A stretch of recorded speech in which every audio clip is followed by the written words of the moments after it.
Guys, may panibagong video na naman tayo. Ngayon ituturo ko sa inyo kung paano mag-wiring ng start-stop motor control. Itong start-stop motor control guys, kadalasan ito ginagamit sa mga factory dahil meron na silang mga electric motor or water pump para maprotektahan yung lifespan nito at hindi madaling masira o masunog. Ngayon guys, ang devices na ginagamit natin, circuit breaker 15 amperes. Ngayon meron tayo dito dalawang push button. Itong red, ito yung stop at ito yung normally close.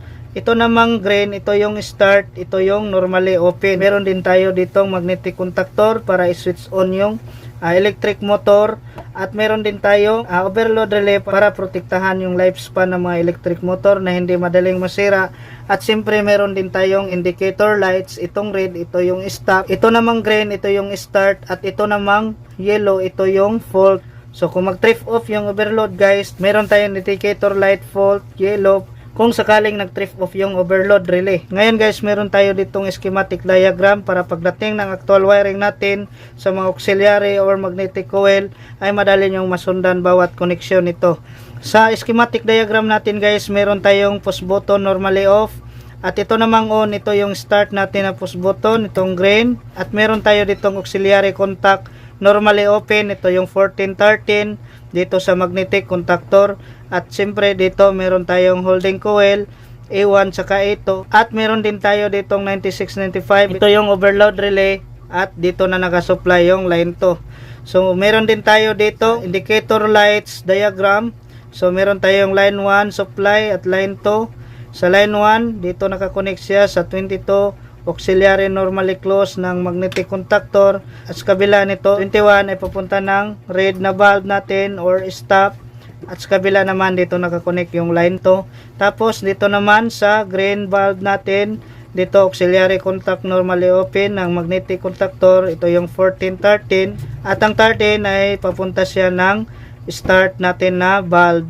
At dito sa kabila ito na yung line 2. Dito rin sa fault natin na valve, ito yung overload relay 9896, ito yung normally open 7, papunta siya na valve natin na fault yellow. At dito sa kabila dito na nakakonect yung line 2. Ngayon simulan na natin ang pagwiring ng start stop motor control. Ngayon dito sa circuit breaker sa load side meron tayong line 1 saka line 2. So line 1 ay papunta ng off push button. Line 1, supply ng line 1 ay papunta ng off push button natin, ito yung normally close. Yan, na-connect na. Next ay dito sa kabila ng off push button ay papunta ng on push button natin, ito yung normally open. Ngayon mag-jumper tayo dito sa kabila ng push button at papunta siya ng on push button. Yan, na-connect na natin. Next ay dito naman tayo sa on push button, papunta ng 14 auxiliary contact normally open. Galing sa on push button ay papunta dito ng auxiliary contact normally open, ito yung 14. Yan, na-connect na. Next ay dito naman tayo sa kabila ng on, papunta ng 13 normally open. Dito ito yung opposite ng 14 normally open ng magnetic contactor. Galing ng on push button ay papunta dito ng 13 normally open ng magnetic contactor. Yan, na-connect na. Next ay dito naman tayo sa 13 papunta ng holding coil A1. Galing sa 13 normally open ng magnetic contactor or papunta siya ng A1 holding coil. Yan, na-connect na natin. Next ay dito naman sa ito ay papunta ng 96 overload relay normally close. Galing sa ito ay papunta ng 96 overload relay normally close. Papunta dito ng 96 overload relay normally close.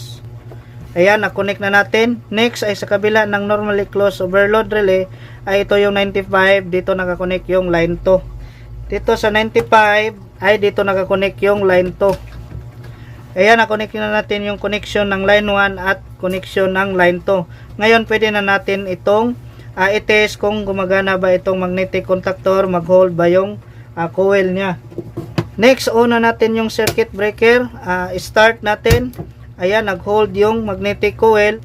Off natin kung bubitaw. On. If mag-trip off yan guys, automatic magbitaw yung holding coil. Kaya i-start natin, hindi na yan gagana kasi nag-trip off na yung overload relay natin. Kailangan natin i-reset tapos on.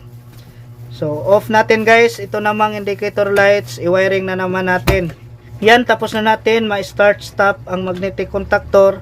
At ngayon lagyan na natin ang indicator light. Schematic diagram ng indicator lights natin. Meron tayo ditong tatlong bulb. Itong red, ito yung stop. Gray naman, ito yung start. At ito namang yellow, ito yung fault. Ngayon dito sa line 1, dito nakakonect yung overload relay.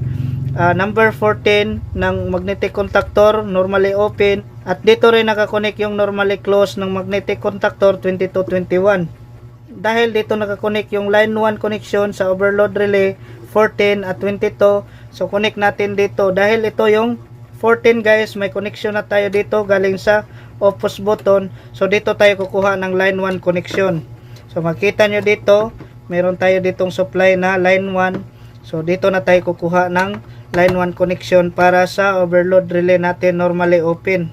So connect natin dito, galing sa 14, papunta siya ng overload relay normally open.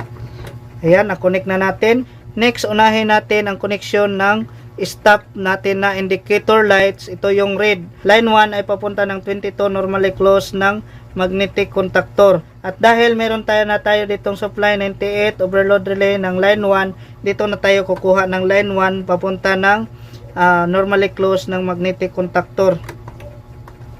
So galing sa 98 overload relay ay papunta ng 22 normally closed ng magnetic contactor.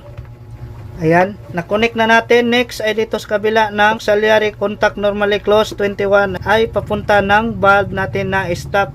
So galing dito sa 21 normally closed ay papunta na stop ng indicator lights natin na bulb. Ayan, na-connect na. Next, ito namang start natin na bulb. Ito yung green. Line 1 ay dito nakakonect ng 14. Dahil meron na tayong supply dito ng line 1 at saka dito start 10 meron na din. Dito na tayo kukuha ng supply papunta ng bulb natin sa 13. Galing sa 13, papunta siya ng green na bulb natin. Ito yung start. Dahil dito hindi na nakasya yung wire natin, dito na tayo kukuha sa A1 ng supply papunta ng bulb. So galing sa A1 papunta ng indicator lights natin na start na bulb, ito yung green.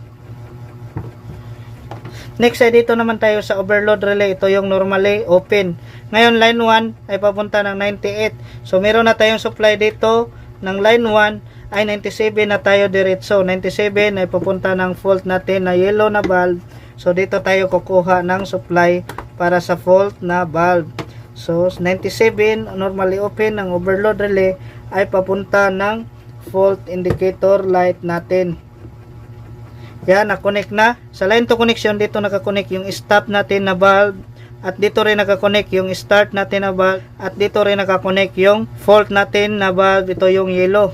Galing sa red na bulb, papunta ng green na bulb. Ito yung start. Galing sa line to ng stop, ay dito natin i-connect sa line to ng start. Ayan, na-connect na. Next ay dito naman sa start na bulb natin na green ay dito nakakonect sa yellow na bulb natin. Ito yung fault.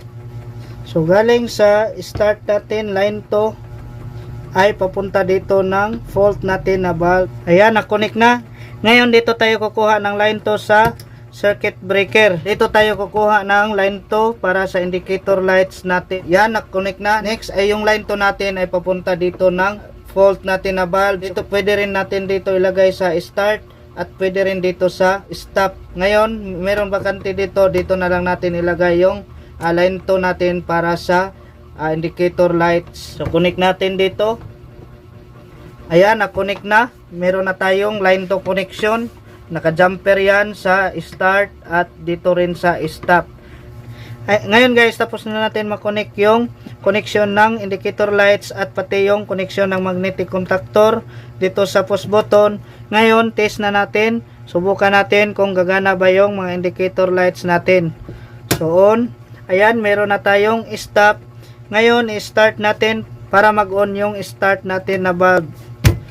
So ito yung fault natin guys. Kapag mag-trip off tong overload relay ay iilaw to at bibitaw itong holding coil ng magnetic contactor. Ayan. So umiilaw, ibig sabihin guys ay nag-trip off yung overload relay. Kailangan talaga may indicator lights tayo para sa trip off ng overload relay para madali nating mapansin. Uli kaya palitan nyo ito ng alarm bell para pag nag-trip off agad naman mag-alarm. So ngayon guys, yan yung connection natin. So off natin. Hindi yan mag-off kasi naka-trip yung overload relay. Kailangan natin i-reset tapos start ulit. Ayan. Start, off, start, tapos trip off. Ayan. So hindi yan mag-on. So kailangan natin i-reset. Start naman. Off. So ganyan lang kadali mag-wiring ng start stop motor control. Kung nagustuhan mo ang video natin ngayon, huwag kalimutang mag-follow, like and share bilang suporta sa ating video. Salamat.